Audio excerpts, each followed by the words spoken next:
Ka Iran katan ki sipai na Yemen hapedeng ka jinghir thmajur jong ka US yaki Houthi. Layathu baka Iran ka laptha yaki sipai jong ka bakin mino na Yemen. Bat kadang wengno yaka jingkersian jong ka yaki Houthi. Hapedeng ka jinghir thmaling sun jong ka US ya ketika kenhun lekno. Ka kot khobor British Telegraph haka sithoding ka lakdeu ya uhe officer jong ka Iran.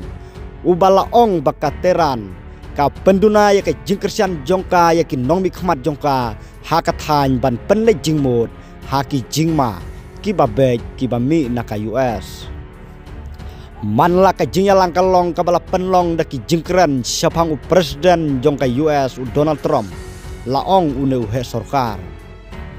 Katkum ka jingong jong ute uhe sorkar ka jingken randin jongka Iran na Yemen. Kalong ban like na ka jingma ka bala banjur lada jabo sipa Iran uyap haki jingsha thombor jong ka US hangtei.